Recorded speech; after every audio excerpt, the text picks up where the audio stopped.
Test. Okay.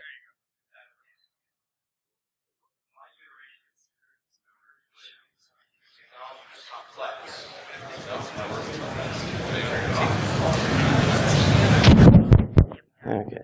They still probably heard me. One more try. Hey, perfect timing, Robert. Thank you. Sorry. I had some technical issues. Good. That was tough for me. Good, good. Good, man. You're starting now. Have a seat. Chill. That's Robert Wagner. So, my generation of users remembers when technology was complex. It required certain basic skills such as reading, typing, and some patience, as well as some other skills. Today, because of mobility and consumerization of IT, the current generation does not have those limitations. We're going to talk about hacking the next generation. It's the cyber frontier.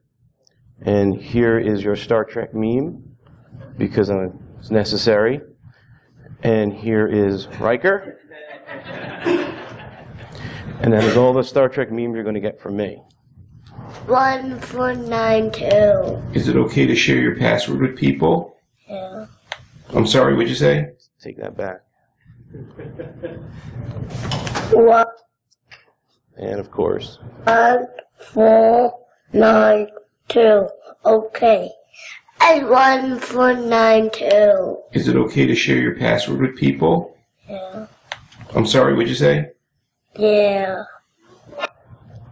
Yeah. Yeah, it's okay to share your password with people.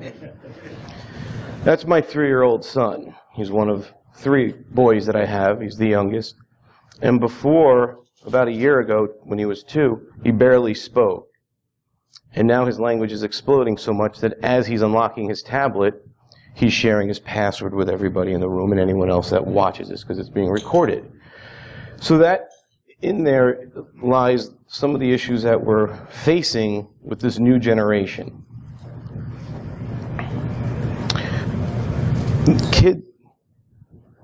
Kids want to learn. They're wired to learn. They love playing because that's when they're learning the most. So we should be giving them an opportunity to play and learn, right? Instead of just playing and then learning, why don't you learn and play at the same time? We're responsible. Well, if you feel responsible that this is something that you also need to help teach this current generation, then we have a lot in common. We're responsible to make sure that this generation gets the proper education that they need. Otherwise, some of the problems that we talk about now, when there was not as much technology, it's going to explode if it already has not been exploding. And we're seeing it. This is a classic example. That's why we created Hack for Kids. Up here in the front row with me is Robert Wagner. He's one of our board members as well. And we give a lot of our own time to try to address this current issue that we have today. So I'm going to tell you how Hack for Kids got created. So why, or when was Hack for Kids created? So back in February of 2013, I saw a tweet by 4 people. Excuse me. Right, should cover that up better. I saw a tweet by 4 people about starting something called ThoughtCon Kids. So right away, I wanted to get involved, and I replied if I can lend a hand. Being a parent and having kids exposed to technology and working in InfoSec and IT, I understand this is something that's important. And they accepted, and about a week later, they put me on the list, and we had a few meetings, and we started planning where to have the event, when to have the event, what kind of content. It was great. Things were moving along. Because it was called ThoughtCon Kids, it was going to be kind of like an extension of ThoughtCon, and the board at ThoughtCon decided not to move into a kids event. So, kind of sat back, feeling a little disappointed and having all of my excitement of doing something that I've been thinking about for some time dissipate. And I just accepted that as fate. But then changed my mind and decided, well, this is something that I should probably continue doing because I had that inspiration and that fire inside of me. So I first asked for permission, and they said it was fine, go right ahead. And in June last year, we had our first Hack for Kids in Chicago, the pilot conference. We had different kinds of tracks. We'll get to that in a little bit. We had some homemade hacks. We introduced snap circuits to a lot of kids, or if they already were exposed previously, we introduced different ways of doing projects and new ways of using snap circuits. And this year, we introduced Arduinos, and we printed up some 3D cases, as you see there, and used that as a part of a scavenger hunt, and the Arduinos blink Morse code, and that was actually my oldest son's idea, which was pretty cool.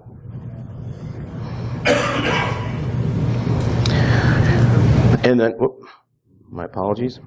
And one of the activities, which is just wildly successful, which when one of the staff recommended, we at first, okay, sounds kind of cool, let's try it. We're going to try anything, and definitely try anything that makes sense, was to purchase equipment from Goodwill at a discounted price and give the kids an opportunity to just take it apart, doing technology reverse engineering, which then that table, that area, was later called the Technology Destruction Village, aptly named.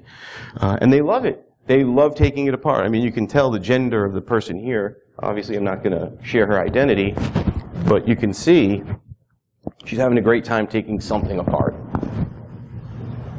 And they didn't want to stop. So what is Hack for Kids? Well, it made sense for us to get registered as first an Illinois not-for-profit, but then an IRS 501c3 public charity.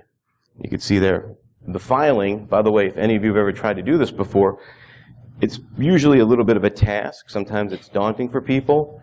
This was filed January 4th, 2015, and approved January 9th, 2015. Thank you. Yeah, here's my pro tip for you.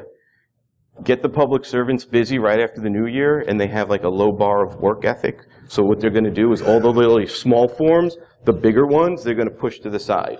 So you'll get done first. I used to be a public servant. So one of the things that we've done with Hack for Kids, and that was really very successful, in addition to having our first pilot conference in Chicago, is we decided to go in tandem with other successful conferences. And that's kind of been, I think, part of our secret sauce, is instead of going out there and banging the drum on our own, we partnered with Circle CityCon in Indianapolis. She's on staff. We've partnered with BrewCon. So on October 4th, we're going to be in Belgium, the Sunday just before BrewCon, so we're going to be doing something there. Yeah, we are. You didn't know? And it's going to be our first non-English event as well. It's going to be in French and Dutch, which is going to be really awesome, because I'm not going to know what's going on, but I know it's going to be fun.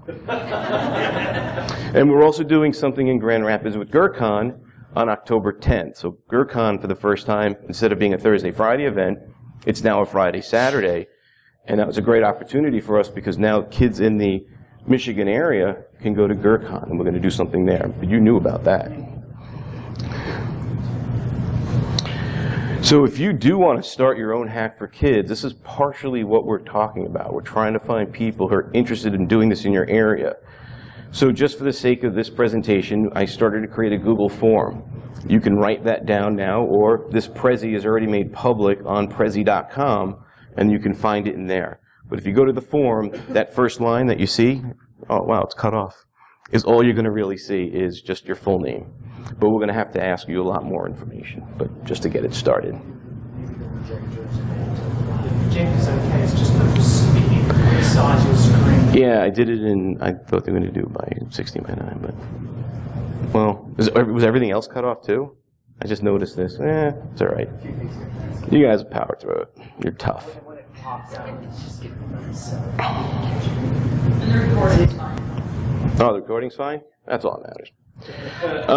So we also, at Hack for Kids, in addition to educating kids about internet safety, best practices, while giving them an environment to explore science and technology, and you probably heard of STEM, science, technology, engineering, and math. Please don't raise your hand about STEAM or STREAM. We're just kind of really, if you've never heard of those before, there's a Huffington Post article you can read. We're really just focusing on STEM, excuse me. Is this Hack for Kids? I still it's the next generation of high school students. What I've noticed also is that I think the people in my school, or like any high school students, I think also fall into that category. Because you're talking about, I saw that was your son, your youngest son gave out a password. That's also a problem with my generation also.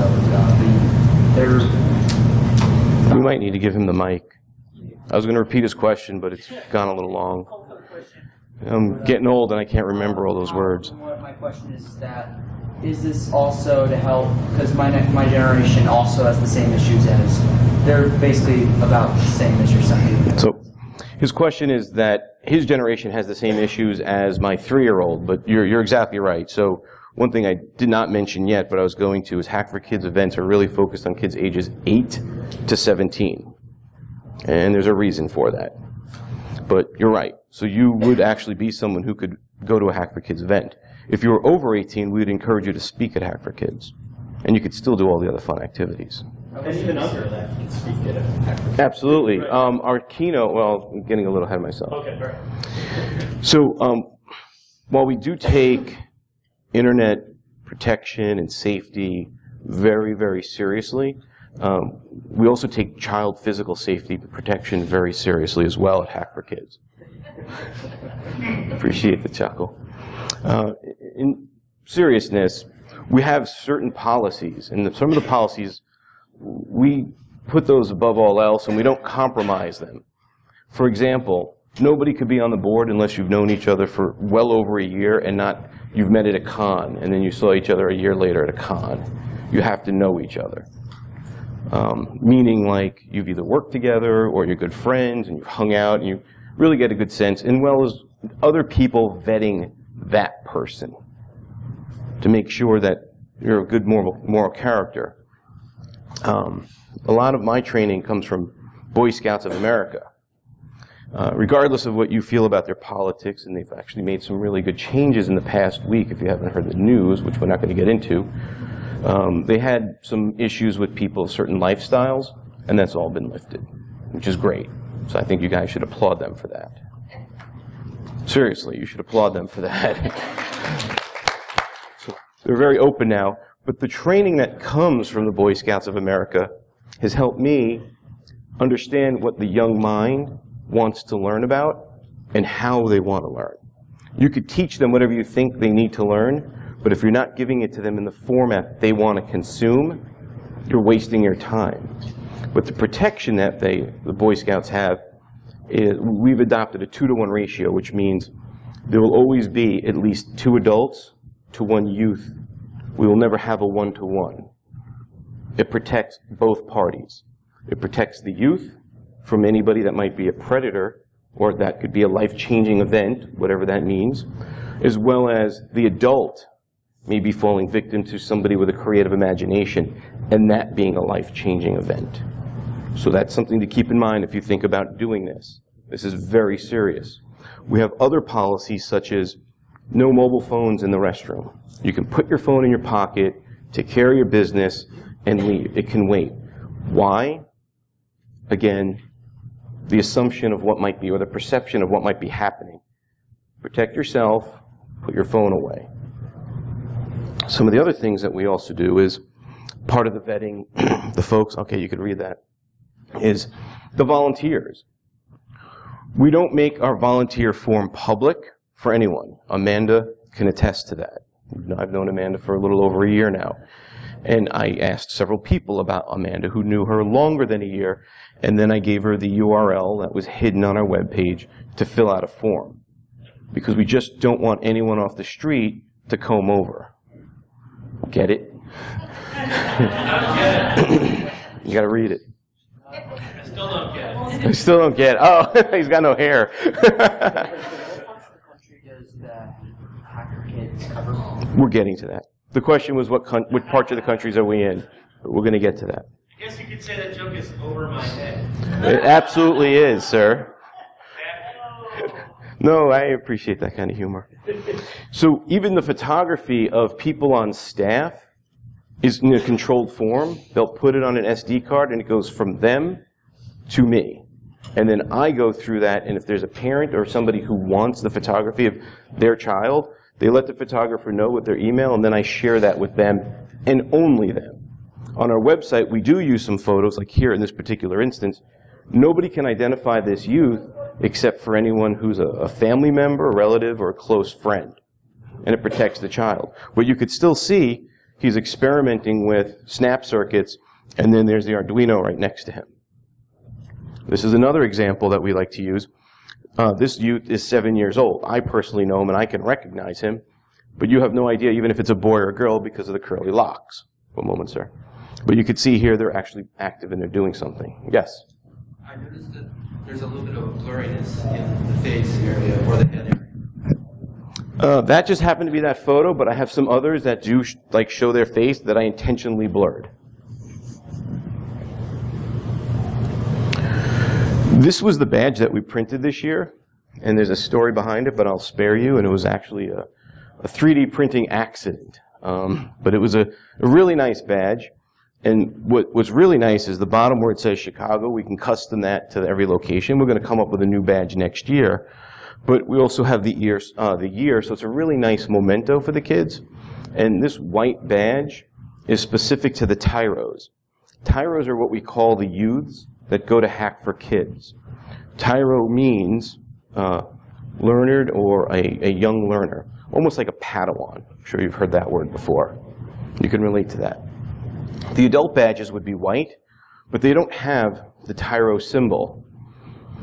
We created a Tyro symbol just for the kids to have something to identify with, something that is theirs.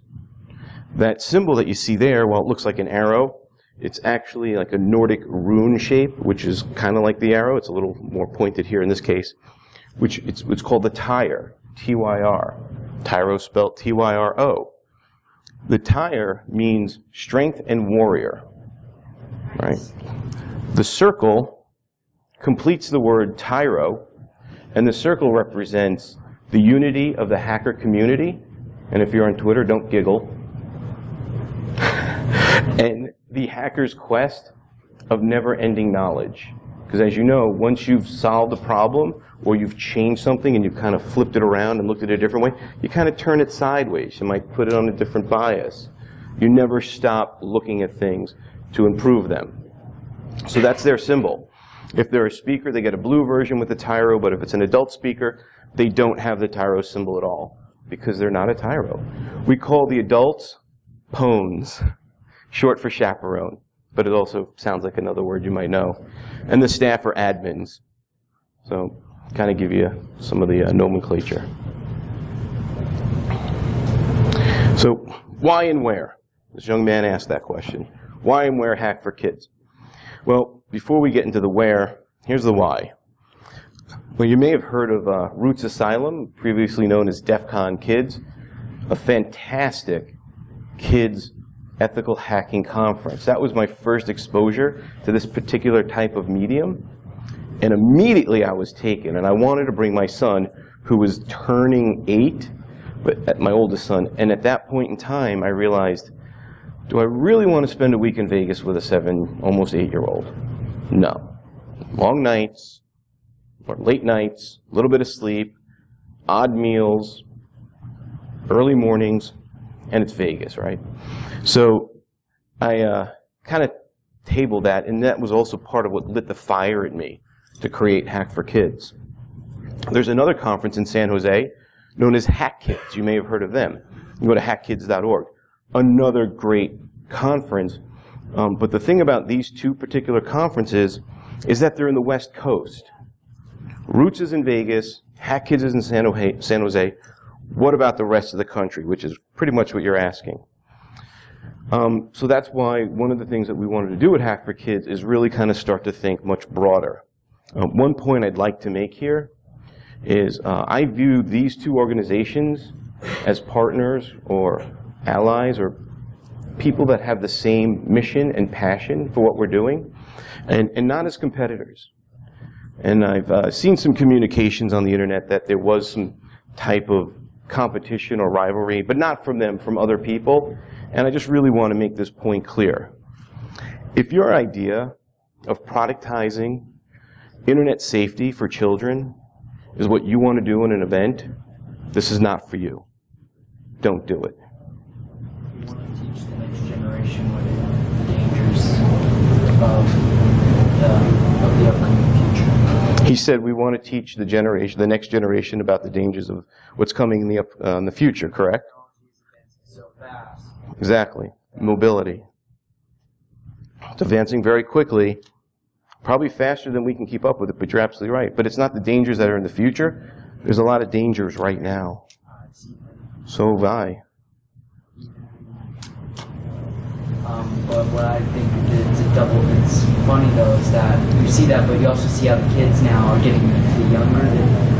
Now you're starting to see kids that are younger that are a lot more tech savvy. Right. Which my sister is like now super smart computers. So yeah, use the mic, but keep it to the mic. Okay.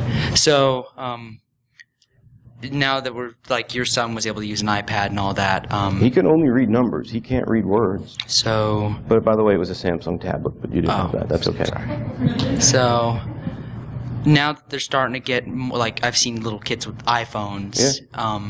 My 9-year-old has an iPhone. But Is no that one voice of the plan. topics that's brought up? Is how to use those properly? 'Cause Right. is that one of the things that's brought up at these hacks for kids? Hack Kids. Partially. We're going to get to that. Oh, sorry. It's okay. You're awesome, though. You're awesome. Don't worry about it. I love how you're thinking. It's great. It takes a lot to take a mic and talk to people. It's a lot of courage. So yeah, we want to go pretty broad. I think we might not have like a hack for kids in Antarctica, but if we do, that'll be pretty cool. Nothing wrong with that. And the cool was the bad pun. Thank you, sir, in the back where the joke was over his head. But what we want to do is really kind of open it up sort of like a franchise. So if you're, oh yeah, it got cut off. I'll just back up one. So you can see that GERCON's in Michigan, there's Circle City Con in Indianapolis. There's a reason for that, because I live in Illinois, our headquarters is in Illinois, and then BrewCon is that first extension across the pond. We'd like to go to other countries.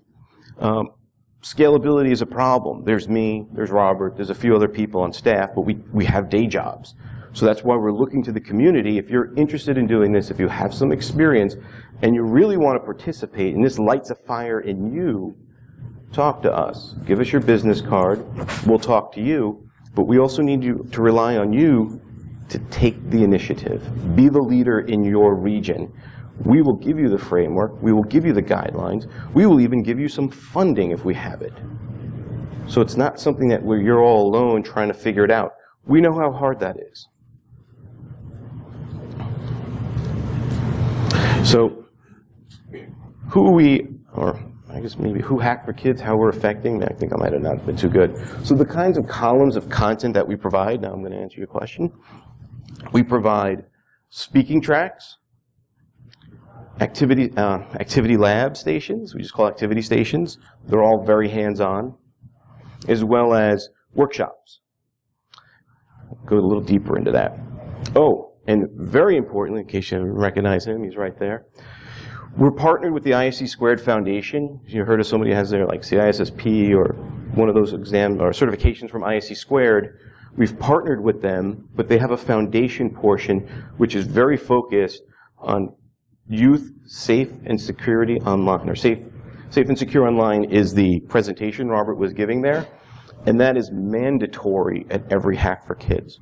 That's where the kids are learning how to be safer. It's not just about keeping your password or saying it in your mind and not your voice, but creating a good password, 1492 is the year Columbus sailed the ocean blue. So it's an easy password while teaching him some history, but we want something that's a little bit more secure. We want them not to be downloading fake malware. We don't want them to be doing something on the internet because they can. Just because you could be anonymous and troll somebody doesn't mean that it's the right thing to do. You don't want it done to you, don't do it to others. We've been told that our entire lives. But being anonymous makes it that much easier to be eviler. So we do teach kids how to protect the victim in a bullying situation or cyberbullying situation, how to disarm the audience, which are the people who are laughing along with the bully, and to completely disarm the participants who are the bullies in the whole event.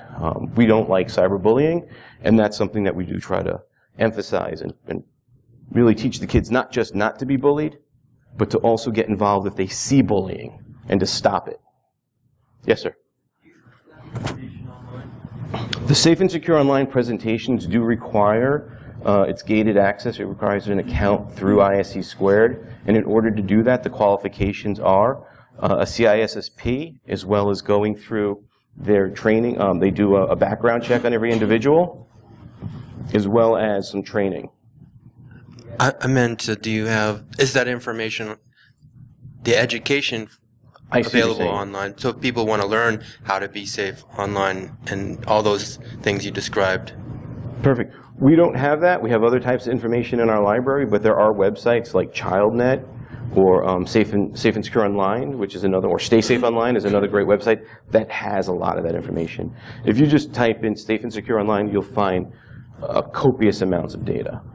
Which we didn't want to just be another Me Too and have it, because there's a lot of it out there. Sorry, Robert? I was just going to say, a lot of their material has been ported out to other sites. Absolutely. You know, it changed a little bit to prevent copyright infringement, but most of it is widely available, yeah. One of the best parts of this Safe and Secure Online is they spend a lot of time and money creating about a 10-minute video of a kid or teenager, probably around your age, he said he was 16, being cyberbullied by classmates in high school. And it was a UK setting.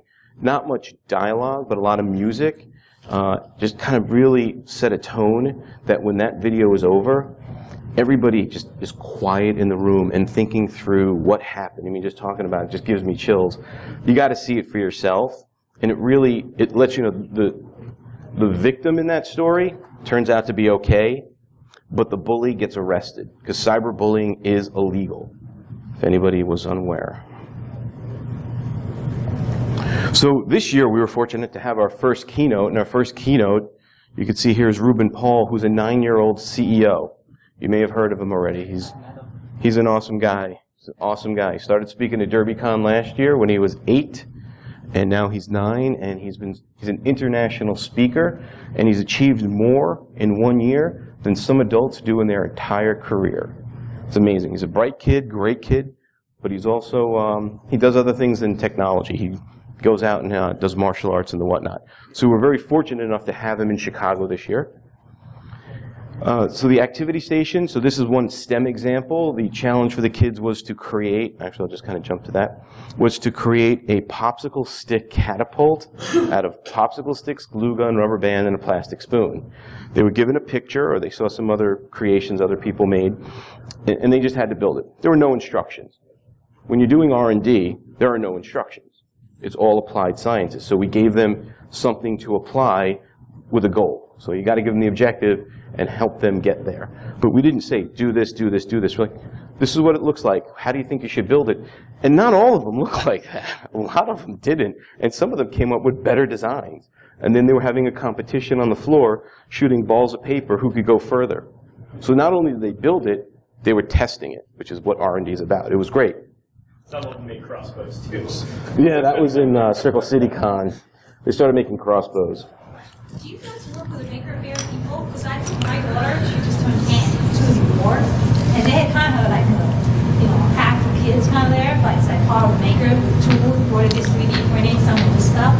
And also, they have those all over the place, so maybe it's a good to like organize it. Exactly right. And also it takes individuals like yourself who, her question was, do we also get involved with maker fairs and hacker spaces and whatnot.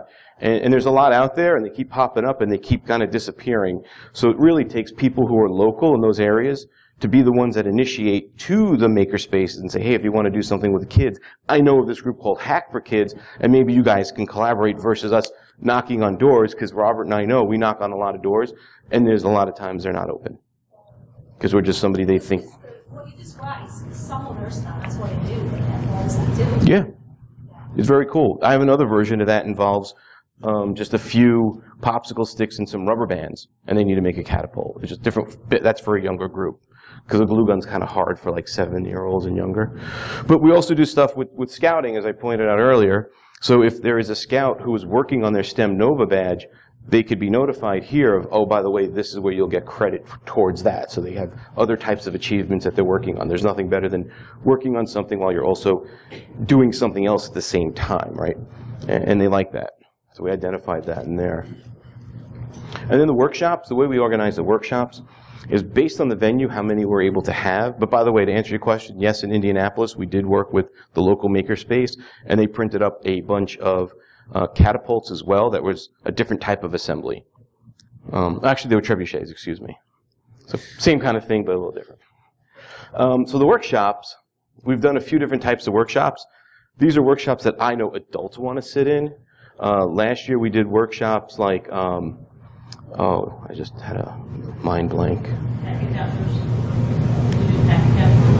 Minecraft server. Yes, we had them build a Minecraft server, so they learned Linux while building a Minecraft server, which was great because they wanted to build a Minecraft server, they wanted to play. We wanted them to learn Linux. You marry those two.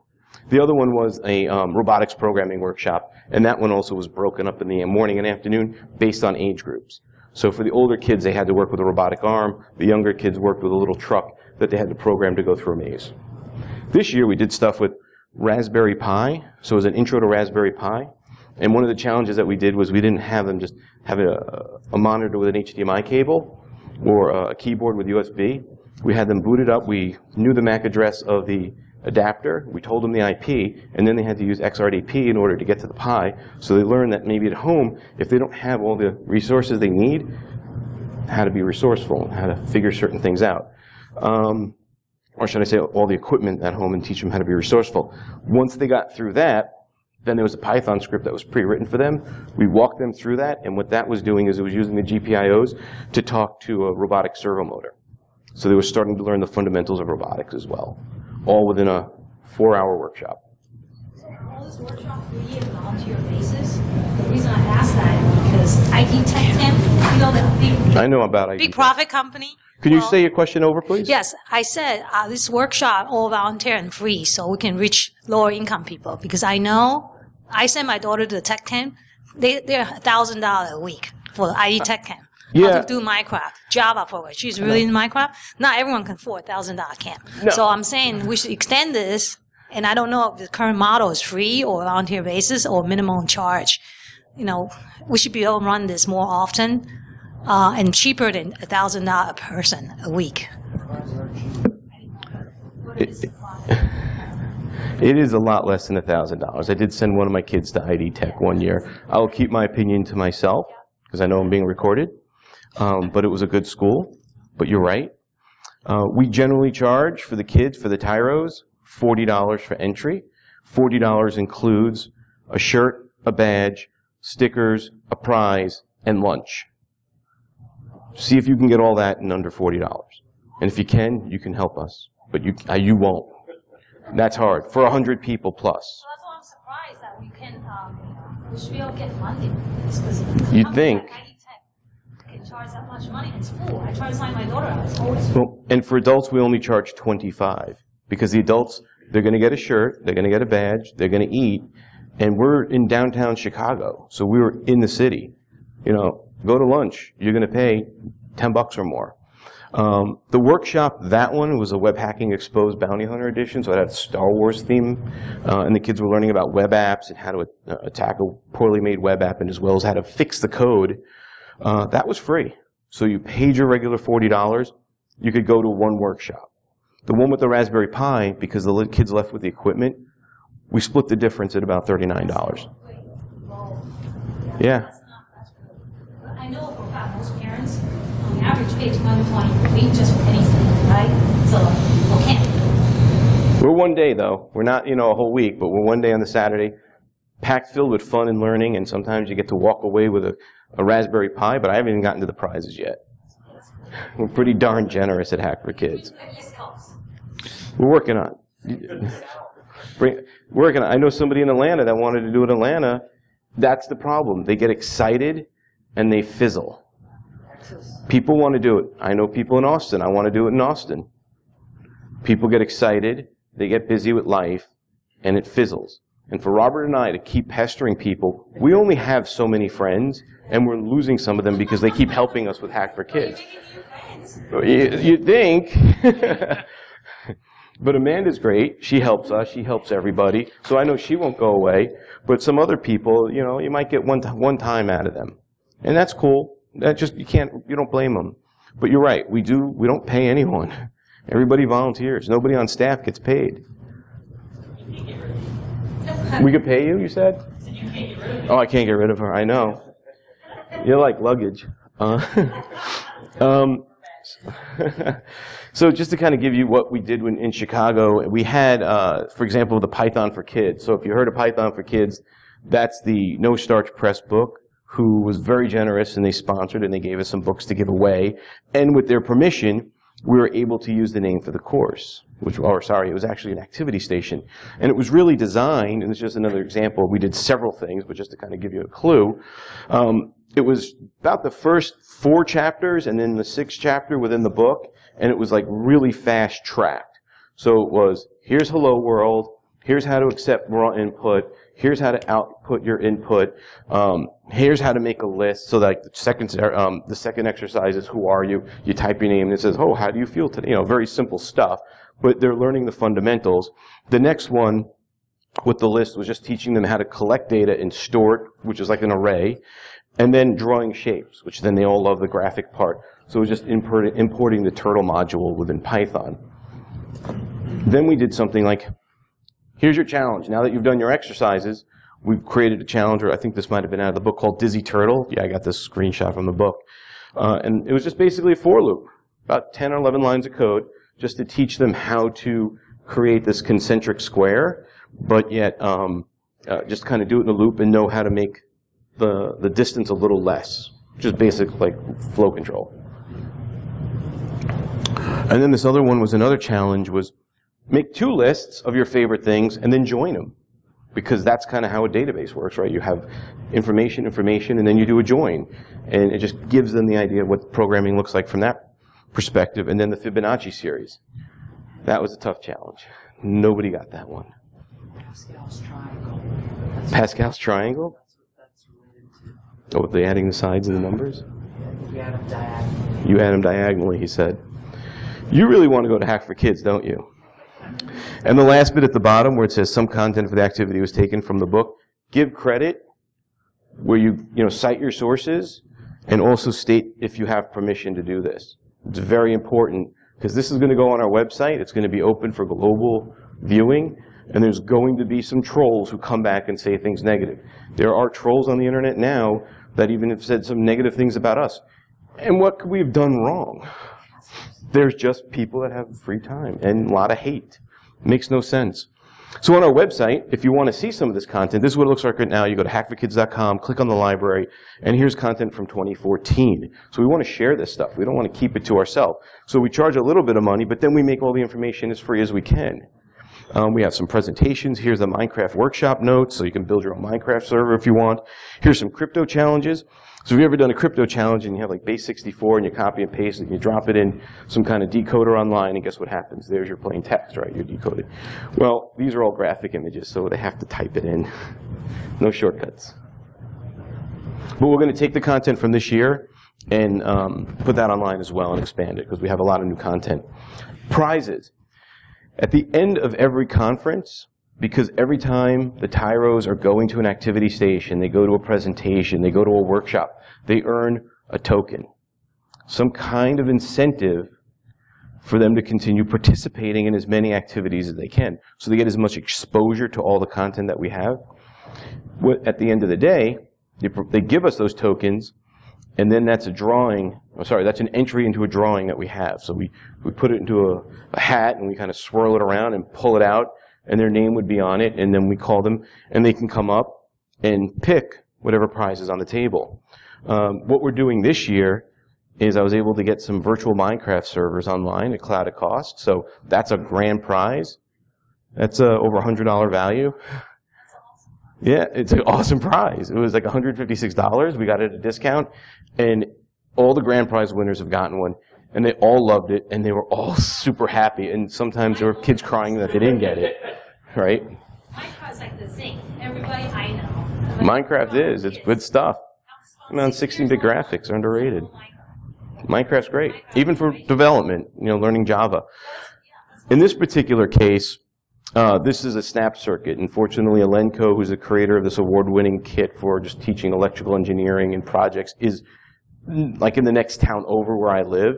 So I was able to go over there, and they donated a bunch of these kits. This kit retails about $150 when we got it. Exactly, and they gave us 3. But they also gave us some smaller kits that the kids could use. You could build an AM radio with this. Pretty cool stuff. The adults love it. The adults go in there and they're building the radios and the projects, and they're kind of tweaking with the electronics. So, the kids have a great time too. Again, No Starch Press, they gave us 7 books, Python for Kids, which is one of their really most popular kids book. They gave us a couple copies to give away. Arduinos, give them a nice platform. They can go and they can develop with it, build some sketches. We also printed their own 3D case. So you saw the black ones before. We printed special white ones for the kids to match their badge. And then my personal favorite, last year at DEF CON, if you guys have been to the Hardware Hacking Village, there's the DC Darknet badges. I love these things. They donated 4 of these things to us. They were $20 purchases. I bought one for myself and one for my older kid, in addition to the 4 they donated. And the kids, when they learned in the 18 mega, what is it, a 238 chip, or 328 chip, there was a TV Be Gone sketch uploaded. They all wanted it when they learned what a TV Gone. If you don't know what a TV Be Gone is, you can go to Best Buy, you can push a button, and then the TVs go off. Pretty fun prank. They all wanted it. So this $20 soldering kit, kids cried when they didn't get this. And other kids, where they had the choice between that and the snap circuit set, they were moving to that, and you could see their parents kind of turning them, no, grab the $150 snap circuit kit. That's your prize. Save me the money. Because they can't get this. You can only get this at DEF CON. And they're donating more to us this year, which is great. So I love the DEF CON Hardware Hacking Village. It's great community support. So again, the gifts. Oh, we do gift cards. We do a lot of different things. We try to get creative and also change it up. So the kids get money. I mean, they can go spend it wherever. So how do we know Hack for Kids is successful? It's very hard to know where we're successful specifically with the safe and secure online. That is definitely where we need feedback from parents if we need to know. But specifically, we're just hoping in that case that the message is coming across, but we keep repeating the message. Eventually it'll get through to them. We also do things with surveys. So in this particular case, we had a survey in Chicago. And if you're going to do surveys, surveys are really hard to do. They look simple, but they're really hard to do. If you could look at this first one that says, how many Hack for Kids attended, including this one, Circle 1? When I wrote that, it was probably at midnight, and I was really tired. And when I read it to my 9-year-old, he knew exactly what I was thinking. When I read it to my wife, she came up with a different answer. Not that it was wrong, because I know she was going to watch this later, and I don't want to get in trouble. But it was a different way to read it. In fact, the adults that answered some of the surveys for their kids, they read it the same way and understood it the way my wife did. But my son knew, I'm asking, how many Hack for Kids did you go to? And some people actually wrote the number 4. But that's not a choice. So surveys are really hard, because we've only had 3 Hack for Kids. And I only know 1 kid that's been to all 3. When someone writes 4, what do I do with that data? They're really hard. We don't ask anything about PII, such as age or their name or anything like that. I mean, during the registration, the parents can choose to put that in there or not. But when we do surveys, we want them to be really blind and anonymous. But we did ask a range, because we want to understand how many kids that were younger than 8 showed up this year. And we had, I think it was about 5 kids. Well, actually, I got some there. But, so we did a range, like younger than 8, 8 to 12, 13 to 17. And then we wanted some stats on gender.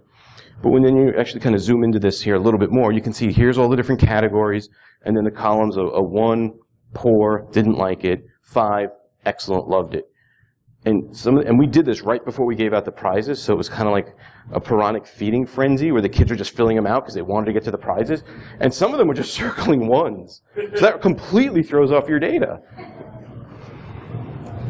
Or they would circle. So one of the requirements, you can only go to 1 workshop, which is 1 and 2, and they did both.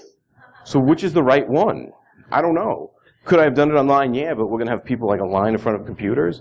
So it's a really hard thing. It's a really difficult thing to do surveys. Oh, wow, that infographic didn't work too well. I actually finished this last night at 3 a.m., so I apologize. I really want to make it a lot better. But some quick stats. The participants kind of going top down. This year we had 53 people registered. We had about 50, 51 show up. Compared to last year, we had 40, and these are just kids. 40 kids registered in Chicago, and 38 showed up, and 2 went home early because they didn't feel well, which is why we require parents to be there in case something goes wrong, because something will go wrong. Who attended previously, which is that survey question. So the first row is 36 boys and 12 girls. That was their first Hack for Kids in Chicago, which I think is pretty cool. So the word got out. But what happened to all the other people that were there last year?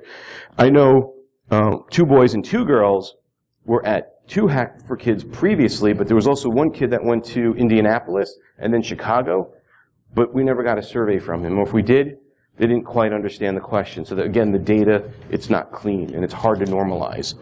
And then 1 kid at the bottom was my kid, who went to 3. Yeah, he likes to go.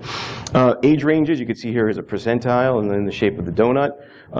There was, interestingly enough, there was a higher percentage of kids under 8 than over 13. Don't know why, but tell your friends. 8 to 12, that seems to be our sweet spot. That's fine because a parent made them go. The kids want, somebody showed me a text yesterday. I ran into them in a club, and they go, it was a text from the kid to the parent. I want to go to the Hack for Kids conference because they went last year. They wanted to go again this year. So the kids are asking. Which activity stations most popular was the Technology Destruction Village. Obviously why. But the most attended was the Lockpicking Village, which, again, I would be there too all day if I could. Some other stats here. In the Lockpicking Village, we had 28 kids go, 5, so almost all of them did like 1 through 4 pins, but we see here there was 12 who did 5-pin locks, 8 who did 6-pin locks, and 9 who were able to get out of the cuffs. And there were some kids that just went for the cuffs and were done. Yeah, a little bit, me too. But 3, which are the red, did everything, which is really cool. This is like the last 2 minutes, 1 or 2 minutes. Network security section, we had 9 kids go there. All 9 kids did the exercises, but only 7 were able to do the hidden file challenge. There were some other challenges where they had to look at some packet data, which took them to an image on our website.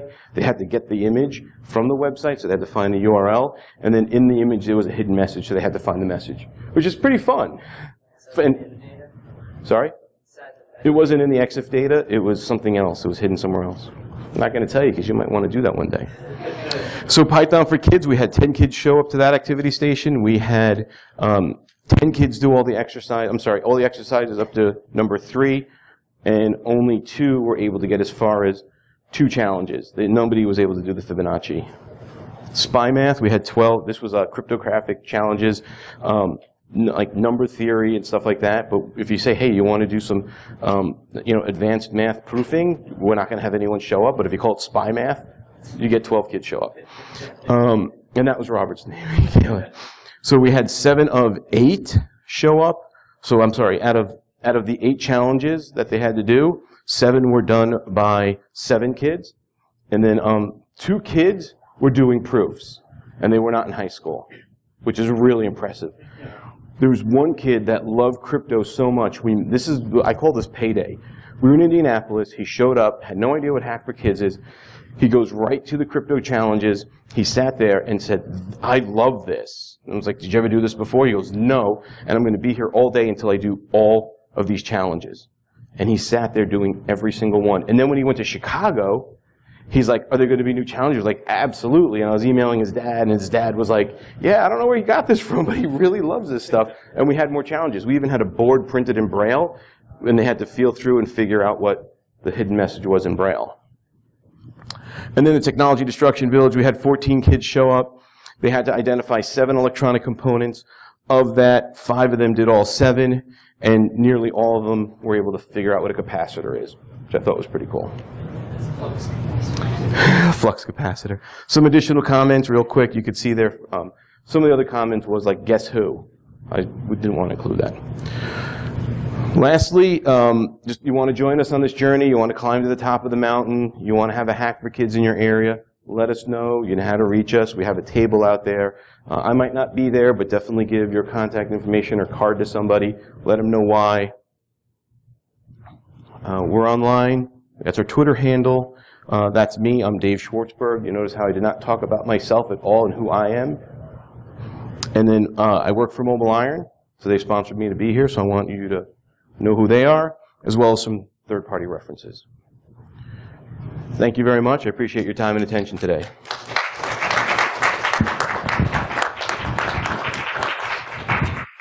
I think we have time for 1 or 2 questions before the next speaker, if anyone has one. That's entirely up to you. I just wanted to, so if I'm interested in starting for the Philadelphia, Washington, D.C. area, I should just get information to you, and then you guys going to vet it? Because I do right now on my own time, volunteer for a martial art studio, and they have a summer camp. And what I did is put an hour into working with this and put an hour of cybersecurity education into their schedule. So I already do that now. So this might be a good extension. So can I jump in? So the good news is the B-Sides DC folks have started a conversation with us, and B-Sides DC is interested in doing a Hack for Kids Village at their event. So we're in discussion. We just started yesterday talking about this, but that's a possibility. Oh, that's good. Well, B-Sides Delaware, because that covers all of Philadelphia. Okay. The B-Side Delaware is pretty big. Do you know those folks? I went to B-Side DE, so I can figure out. Yeah, the message there is whether you might not be the right person to organize one, if you do know other people who are experienced organizers, approach them and have them approach us, and you need to be persistent with them. Getting down to the south. He wants us to go south. I would like to go south within November through March, if that's okay with you. Oh, I know. Oh, I know. I agree with you. Sorry, I made a joke, but I agree with you. I want to go further south as well. Great. Let's thank our speaker again.